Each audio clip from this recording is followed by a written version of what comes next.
तो नमस्कार आप सभी को। 12 जुलाई की शाम। और आज बात करेंगे मार्केट में क्या रहा। कल जो हमने वीडियो डाला था जहाँ पे ब्रेकआउट एंड ब्रेकडाउन्स आए थे, उनमें आज क्या रहा। आज के जो कुछ दो तीन रिजल्ट्स आए हैं उनके ऊपर बात करेंगे। और बात करेंगे आज कहाँ फ्रेश ब्रेकडाउन या ब्रेकआउट आया। तो 6 से 7 मिनट के वीडियो में सब कुछ कवर करते हैं फटाफट। देखिए, आज मार्केट में मेरे हिसाब से मार्केट फ्लैट था, हालांकि निफ्टी गिरा और बैंक निफ्टी भी गिरा। मार्केट में एडवांस डिक्लाइन बराबर बराबर थे विंडो सेगमेंट में, इसलिए मेरे लिए मार्केट फ्लैट था। निफ्टी के बाहर के शेयरों में 0.08% का उछाल आया, जो कि नेग्लिजिबल है, ऑलमोस्ट फ्लैट है। तो मार्केट मेरे लिए फ्लैट रहा। अब कल जिन शेयरों में ब्रेकआउट आया था उनमें एक सन टीवी था। सन टीवी में ब्रेकआउट आया था कल, उसमें आज भी ब्रेकआउट आया। मतलब उसको कंटिन्यू किया, 2.7% का गेन के साथ कंटिन्यू किया। टाटा कम्युनिकेशन में कल बहुत अच्छा ब्रेकआउट आया था। आज वॉल्यूम नॉर्मल थे और प्राइस भी थोड़ा सा गिरा, यानी कि अभी कंसोलिडेशन में चला गया। ये एबीएफआरएल में भी ऐसा ही हुआ, कल अच्छा खासा ब्रेकआउट आया था।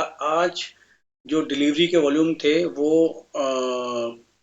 काफी कम थे, मतलब एवरेज से भी कम थे। तो इसका मतलब ये भी कंसोलिडेशन में चला गया, ये अभी चलेगा। और पॉलीकैप 0.7% तेज था। नवीन फ्लोरीन भी 0.6% तेज था। एससीएल टेक में कल हमने बात की थी, ये स्लिप हो सकता है। ये 0.4% गिर के बंद हुआ। बेल पॉजिटिव बंद हुआ। पीएफसी भी पॉजिटिव बंद हुआ। रिलायंस ही फ्लैट टू पॉजिटिव बंद हुआ। अतुल लिमिटेड में थोड़ा सा नीचे से उछाल आया। यूपीएल में कल हमने बात की थी कि भाई इस लेवल पे नीचे से उछाल आ सकता है, तो वो कंसोलिडेशन में चला गया।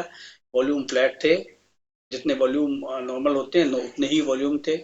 तो ये तो रही कल के वीडियो पे बात। हालांकि कल के वीडियो से जो इंडिकेशन मिला उसमें सबसे अच्छा काम किया सन टीवी ने। अब बात कर लेते हैं दो आईटी कंपनीज के आज रिजल्ट आए। रिजल्ट कैसे रहे, अब रिजल्ट की डिटेल में चर्चा करने के लिए तो लंबा वीडियो हो जाएगा, इसलिए जल्दी से बता देता हूँ। एचसीएल टेक के रिजल्ट भी फ्लैट टू नेगेटिव रहे, हालांकि इन्होंने 18 रुपए का डिविडेंड दिया। ऐसे ही रिजल्ट फ्लैट टू नेगेटिव हमें दिखे टीसीएस के, और इन्होंने भी 9 रुपए का डिविडेंड दिया। 9 है या 8 है देखना पड़ेगा, का डिविडेंड दिया। इंपॉर्टेंट वो नहीं है, इंपॉर्टेंट ये है कि फ्यूचर आउटलुक मैनेजमेंट क्या बताता है, उससे उसी से पूरी आईटी सेक्टर का आउटलुक चेंज होगा। हालांकि एफआईआई की बाइंग अभी तक तो मर्ज होती हुई नजर नहीं आ रही है। एफआईआई कोई इंटरेस्ट शो नहीं कर रहे हैं। उन्हीं के कंट्री में सारा आईटी का धंधा होता है हमारा, तो अगर उन्हीं का इंटरेस्ट नहीं है तो फिर मैटर सीरियस है। तो ये एक पॉइंट रहा। अब कल आज आज कहाँ कहाँ कहानी हुई ब्रेकआउट ब्रेकडाउन वाली, कहाँ कहाँ एक्शंस हुआ, इसकी बात करेंगे। तो इसमें,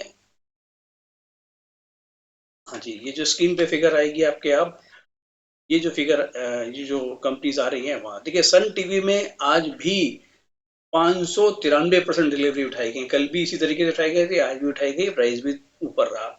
एनएमडीसी में फ्रेश ब्रेकआउट हुआ। आज बहुत दिनों बाद इन्होंने अपनी 108 की रेंज को तोड़ के 112 रुपए पे क्लोजिंग दी है। वॉल्यूम भी 3 गुना था, डिलीवरी बेस्ड वॉल्यूम।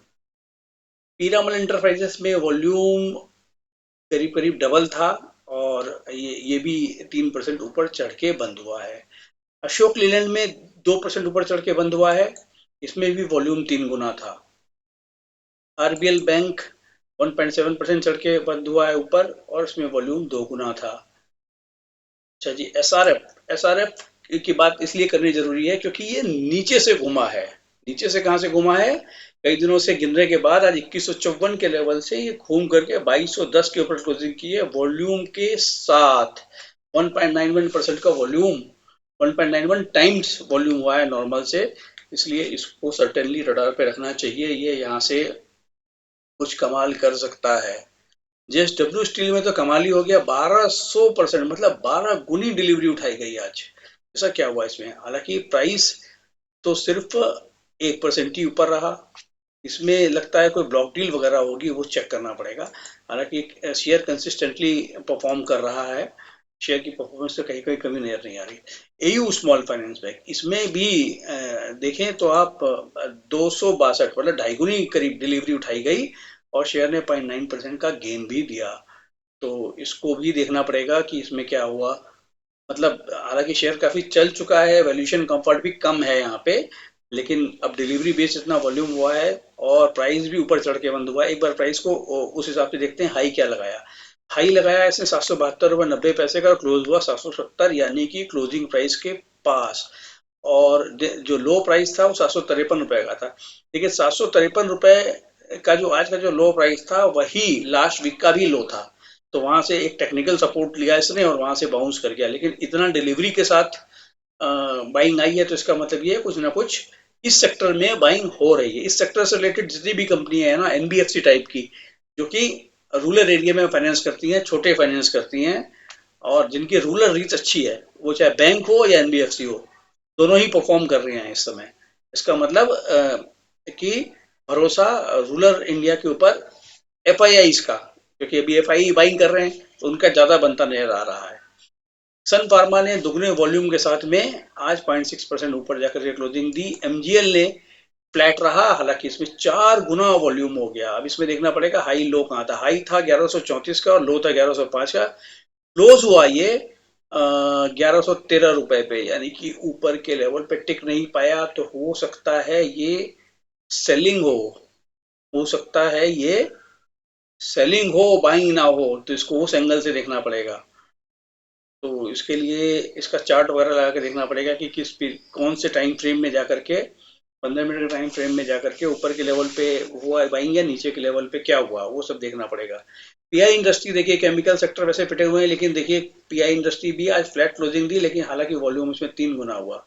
अब इसका ओपन हाई अगर चेक करें, 3675 का डेज हाई था और 3592 का डेज लो था। तो ये भी इसमें संभावना बन रही है कि इसमें भी, हालांकि पिछले वीक के लो के नीचे ही अभी भी क्लोज हुआ है, हालांकि लेकिन इतनी जो वॉल्यूम जबरदस्त हो रहा है, 3 गुना, ये एक्यूमुलेशन का साइन है।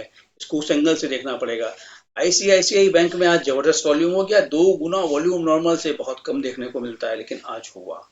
951 का हाई और 951 का लो था और 944 पे क्लोज हुआ। अभी इंडेक्स मैनेजमेंट के काम आता है, उसको यूं कह लो, या फिर सीरियस बाइंग इसके अंदर आ रही है, यूं कह लो। जिंदल स्टील में भी अपने जेएसडब्ल्यू स्टील के तर्ज पे ही 4 गुना डिलीवरी उठा ली गई आज इसमें। और हालांकि प्राइस तो नेगेटिव बंद हुआ है, 634 और 617 का की रेंज में आज इसने काम किया, 621 से बंद हुआ। तो हो सकता है ऊपर से सेलिंग भी आई है अच्छी खासी। एचडीएफसी और एचडी बैंक की कहानी तो डिफरेंट थी, क्योंकि एचडीएफसी का आज आखिरी दिन था, इसलिए इसमें आज बहुत जबरदस्त बाइंग हुई। 877, मतलब कि 9 टाइम्स नॉर्मल से बाइंग एचडीएफसी में कब देखी आपने। लेकिन वो इसलिए हुई क्योंकि इनका जो स्ट्रैप रेशियो था, उसकी जो एडजस्टमेंट थी, वो सारी कुछ एडजस्टमेंट हुई। इसको खरीदने के बाद जो शेयर मिलेंगे इसके बदले में एचडीएफसी के मिलेंगे, ये कुछ सस्ता था, शायद ये रीजन हो सकता है। मुझे ऐसा लगता है कि यही रीजन होगा कि इस कम भाव पे ये खरीदने पे वो एचडीएफसी के शेयर मिलेंगे, ऐसा कुछ। बाटा इंडिया थोड़ा सा ब्रेकडाउन देता है, ऊपर लेवल पे अब नहीं टिक पा रहा है, और यहाँ पे दुगने वॉल्यूम के साथ में आज सेलिंग हुई, 1.7% की गिरावट आई। गुजरात गैस भी 2.1% गिर के बंद हुआ और यहाँ पे दुगना वॉल्यूम था। अभी गुजरात गैस और एमजीएल को अगर कोरिलेट करें, हालांकि एमजीएल नहीं गिरा, लेकिन जो वॉल्यूम इसका बता रहा है कि शायद गिरा हो, लेकिन इसको दूसरे तरीके से देखना पड़ेगा।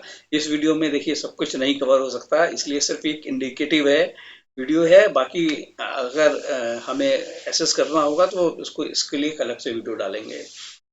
और अगर आपके कमेंट भी मिलते हैं ना, कुछ लोग कमेंट करते हैं कि भाई बात डालो वीडियो आप इसके ऊपर, एमजीएल और के ऊपर क्या हो सकता है, तो सर्टेनली हम वीडियो डालने की कोशिश करेंगे। एलटीआईएम में भी आज देखिए 8 गुना वॉल्यूम, 8 गुनी डिलीवरी बेच दी गई नॉर्मल से ज्यादा, हालांकि 2.2% का फॉल आया था। इसका मतलब आईटी सेक्टर के लिए खराब सिग्नल्स आ रहे हैं, कहीं ना कहीं से कोई ना कोई तो बेच रहा है इतने हैवी वॉल्यूम के साथ।